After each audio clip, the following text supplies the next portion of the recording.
نحمده ونصلي ونسلم على رسوله الكريم أما بعد قال الله تبارك وتعالى ولا تقولوا لمن يقتل في سبيل الله أموات بل أحياء ولكن لا تشعرون.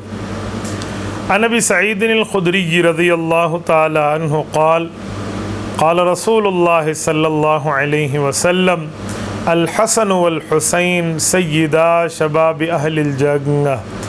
رواه الإمام الهمام الترمذي في جامعه. صدق الله العظيم وبلغنا رسوله النبي الأمي الكريم ونحن على ذلك لمن الشاهدين والشاكرين والحمد لله رب العالمين. یہ درس کربلا کا ہے کہ خوف بس خدا کا ہے. معزز دوستو، میں آپ کی خدمت میں نواسہ رسول شہزادہ بطول لخت جگر سیدنا علی بن ابی طالب رضی اللہ عنہ حضرت امام حسین رضی اللہ تعالیٰ عنہ کی شہادت کے حوالے سے چند معروضات پیش کر رہا ہوں. رجب المرجب کی آخری دہائی چل رہی ہے اور یزید تخت نشین ہوتا ہے. مدینہ منورہ میں یزید کے کارندے پہنچ کے گورنر مدینہ کو اس بات کا پابند بناتے ہیں کہ ان لوگوں کی بیعت یزید کے نام پہ لی جائے جو لوگ یزید کی بیعت کرنے سے فی الحال بالکل خاموش ہیں، یہ جن کے بارے میں امید ہے کہ وہ بیعت نہیں کریں گے. ان میں سرکردہ افراد کے اندر حضرت عبداللہ بن زبیر رضی اللہ عنہ کا نام ہے، جو رسول پاک صلی اللہ علیہ وآلہ وسلم کی سالی حضرت اسماء بنت عمیس رضی اللہ تعالی عنہ کے بیٹے ہیں، حضرت زبیر ابن العوام کے بیٹے ہیں اور حضرت ابوبکر صدیق رضی اللہ تعالی عنہ کے نواسے ہیں. دوسرے نمبر پہ حضرت حسین رضی اللہ عنہ کا نام ہے، جو رسول پاک صلی اللہ علیہ وسلم کی چوتھی اور چہیتی صاحبزادی حضرت فاطمۃ الزہرا رضی اللہ تعالی عنہ کے بیٹے ہیں، حضرت رسول اللہ صلی اللہ علیہ وسلم کے نواسے ہیں. گورنر مدینہ ان دو حضرات کو بلا کر بیعت کرنے کی بات کرتا ہے.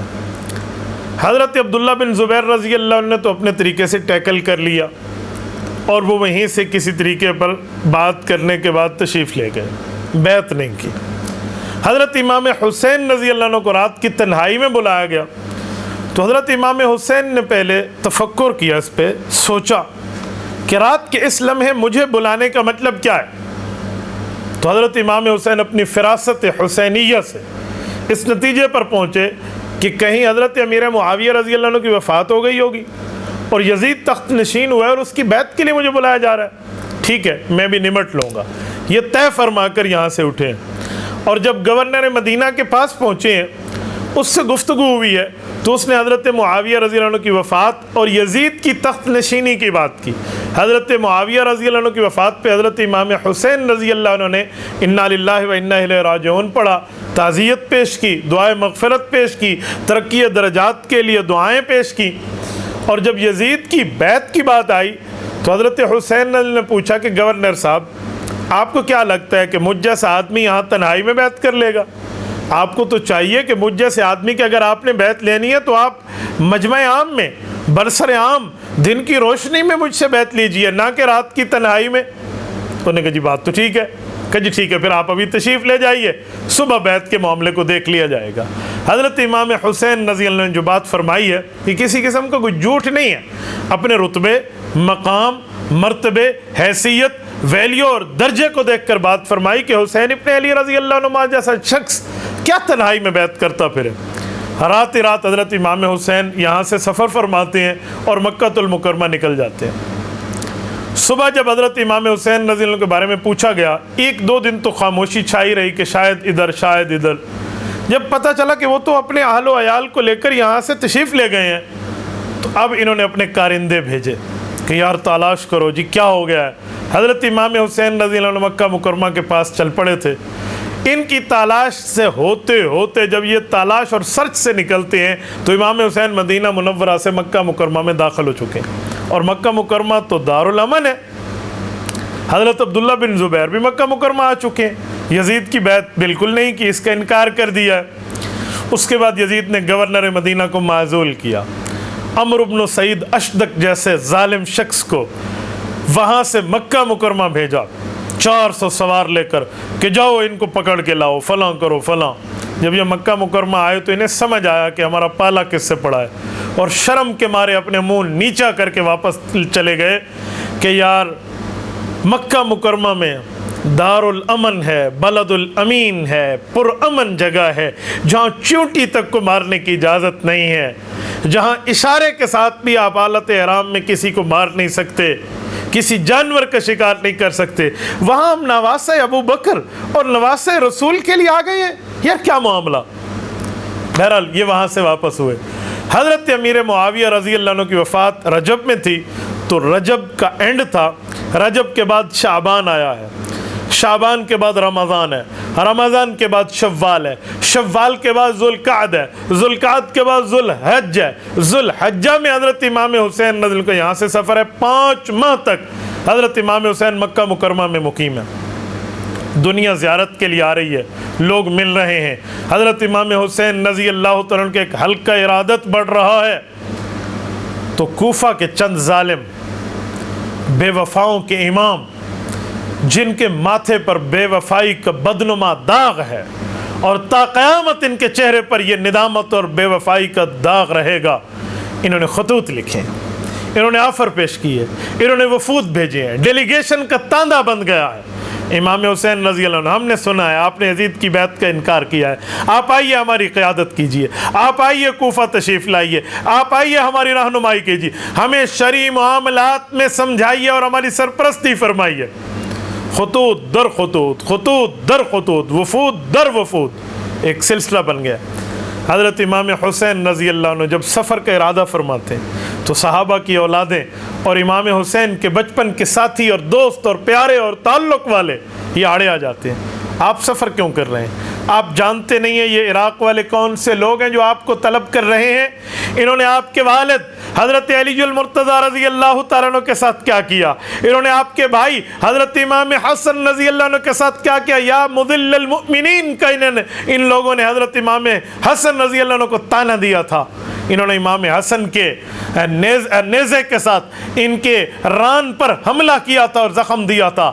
وجہ حضرت امام حسن رضی اللہ عنہ نے اللہ کے رسول صلی اللہ علیہ وسلم کی پیشن گوئی کو پورا کرتے ہوئے اپنے والد حضرت علی المرتضیٰ کی طرف سے ان کی شہادت کے بعد بطور جانشین حضرت امیر معاویہ رضی اللہ عنہ کے ساتھ بیعت کی ہے، ہاتھ میں ہاتھ دے کر صلح کی ہے۔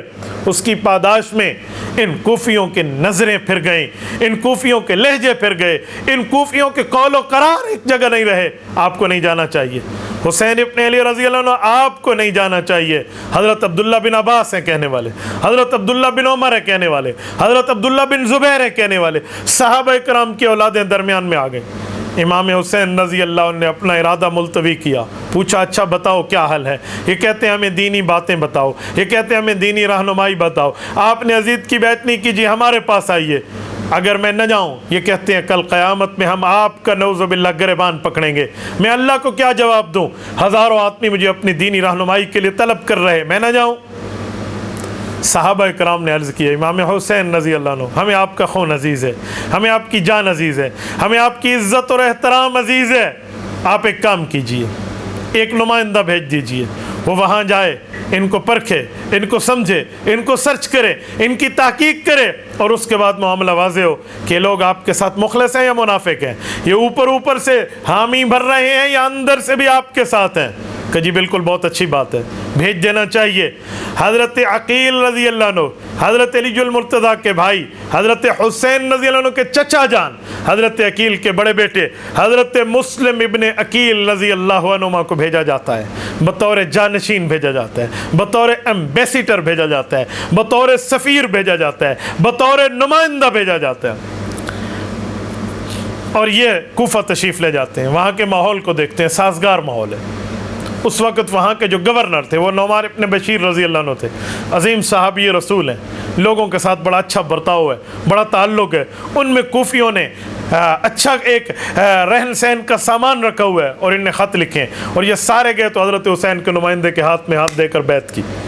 آپ بلائیے امام حسین کو، ہم بیعت کرتے ہیں، ہم ساتھ دیتے ہیں، ہم تعلق میں رہتے ہیں، ہم مدد اور نصرت کے لیے رہتے ہیں، وہ ہماری شرعی رہنمائی کی کریں، ہماری اسلامی رہنمائی کریں، ہمیں دینی نالج اور دینی معلومات دیں۔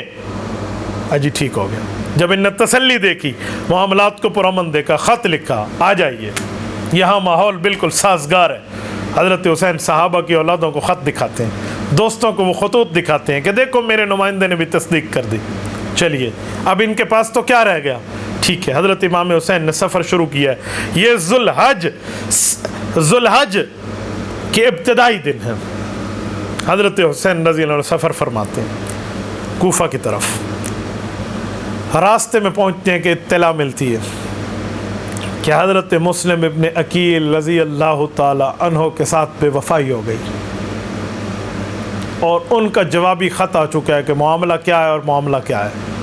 یہ خط ابھی حضرت امام حسین کو ملا نہیں ہے، یہ اطلاعیں آنا شروع ہوئی ہیں۔ سفر ابھی جاری ہے، آل اولاد ساتھ ہے، قریبی علاقوں والے جو ساتھ چلتے گئے وہ چلتے گئے، ملتے گئے، بستیوں والے بھی ساتھ چلتے گئے، جس علاقے سے گزر ہوا کچھ لوگوں کا مجمع بھی ساتھ چل پڑا۔ ایک جگہ جا کر اطلاع آتی ہے کہ حضرت مسلم ابن عقیل رضی اللہ عنہ شہید کر دیے گئے۔ اف، حضرت امام حسین رضی اللہ عنہ گویا انہونی ہو گئی، ناگہانی آفت ٹوٹ پڑی۔ حضرت امام حسین رضی اللہ عنہ جب یہ بیٹھ کر بات سنی ہے، اس پر مشورہ کیا کہ اب کیا کیا جائے، کیا سفر ملتوی کر دیا جائے؟ تو آل عقیل کھڑے ہوئے ہیں، حضرت عقیل رضی اللہ عنہ کو قریبی رشتہ دار، کہ امام حسین آپ کا بھائی تھا، ہم بھی اس کے قریبی ہیں، قصاص لینا چاہیے، بدلہ لینا چاہیے، مظلوم شہید کر دیا گیا، ہمیں تو جانا ہے، ہم تو واپس نہیں ہوتے۔ حضرت حسین رضی اللہ عنہ اعلان فرماتے ہیں بستیوں والے جو ساتھ چلے ہو تم واپس چلے جاؤ، ہم آگے جا رہے ہیں۔ معاملات اس حد تک پہنچے ہیں، کچھ لوگ ہیں وہ ہٹ گئے ہیں، اہل بیت کا قافلہ چل پڑا ہے۔ امام حسین پہنچتے ہیں، مقام زبالہ پہ پہنچ کر معلومات ہوتے ہیں، اس کو زیالہ بھی کہتے ہیں، زبالہ بھی کہتے ہیں۔ یہاں پر پہنچ کر اس سے پہلے فرزدق سے ملاقات ہے، وہ کہتے ہیں کوفیوں کے حالات بدل چکے ہیں، کیونکہ کوفہ میں اس گورنر کو تبدیل کر دیا گیا ہے جو صحابی رسول تھے۔ اب ابن زیاد جیسا ظالم کوفہ پہ مسلط ہے۔ کوفیوں نے آپ کے ساتھ جو بات کی تھی وہ ابن زیاد کی گورنر ہونے کے بعد ان نے باتیں بدل دی ہیں۔ بظاہر ان کی زبانیں آپ کے ساتھ ہیں اور ان کی تلواریں ابن زیاد کے ساتھ ہیں، آپ مت جائیے۔ امام حسین کو سفر ہے، آگے ابن زیاد کا نمائندہ حر 1000، ایک روایت میں 4000 بندے لے کر پہنچ گیا ہے۔ آپ چلیے ابن زیاد کے پاس۔ میں کیوں جاؤں؟ آپ اس کے ہاتھ میں ہاتھ دے کر بیعت کریں۔ واہ، کیا آفر پیش کر رہے ہو! جس شخصیت نے مدینہ الرسول میں امام حسین نے یزید کے ہاتھ میں ہاتھ دے کر بیعت کرنے کی آفر کو ایکسیپٹ نہیں کیا، ابن زیاد کی حیثیت کہ اس کے ہاتھ میں امام حسین بیعت کریں گے، یہ کیسے ہو سکتا تھا؟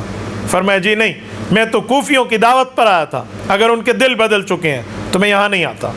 اس نے کہا جی ٹھیک ہے، آپ واپس جاتے ہیں، میں آپ کو واپس نہیں جانے دیتا، مجھے حکم ہے کہ میں آپ کو ابن زیاد تک لے کر چلوں، لہٰذا ایسا ہے میں آپ کے ساتھ ساتھ چلتا رہوں گا، میں واپس خط لکھتا ہوں، پھر دیکھتے ہیں۔ ادھر خط لکھا گیا، واپس جواب آیا جی یہ کر دیں، جی وہ کر دیں۔ اسی اثناء میں حر کو کچھ معلومات ہونا شروع ہو گئی تھی، وہ جو لشکر لے کر آیا تھا، کہ امام حسین کو جو نقشہ ہمارے سامنے پیش کیا گیا وہ تو نہیں ہے، یہاں تو اخلاق ہے، یہاں تو احترام ہے، یہاں تو آداب ہے، یہاں تو قدر ہے، یہاں تو منزلت ہے، یہاں تو رتبے، مقام اور درجے اور تقوی کا اعلیٰ معاملہ چل رہا ہے، اور طہارت کی بلند چوٹیوں پر موجود آل رسول کا قافلہ۔ حر کے معاملات بدلے، وہ مصالحت کی طرف رہا، لیکن وہاں سے جو بات آئی ہے جی یہ کر دیں، جی وہ کر دیں، ابن زیاد کی طرف سے نہیں، اس پہ سختی کر دیں۔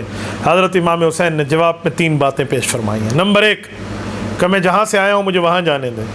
کیوں؟ مجھے ان نے بلایا تھا، اب ان کے دل بدل گئے، میں واپس ہو رہا ہوں، کیونکہ امام حسین رضی اللہ عنہ مکہ مکرمہ میں حالت امن میں آ کر بیٹھ گئے تھے کہ جہاں سب کو امن ہے، جاؤ جو کرنا ہے حکومت میں کر کے دیکھو، میں اللہ کے گھر میں بیٹھا ہوں، یہاں پرامن گوشہ نشینی کی زندگی میں بیٹھے تھے، اس جیسی بےایمان حکومت کے ہاتھ پہ ہاتھ دے کر بیعت نہیں فرمانا چاہ رہے تھے، تو کہا میں وہاں چلا جاتا ہوں۔ نمبر 2 یا کسی سرحد پہ چلا جاتا ہوں جہاں جہاد جاری ہو، یا مجھے خود یزید کے پاس جانے دو، میں اس سے اپنے معاملے میں نمٹ لوں گا۔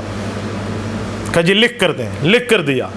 حر نے یہ لکھا ہوا کاغذ بھیجا ہے ابن زیاد کے پاس۔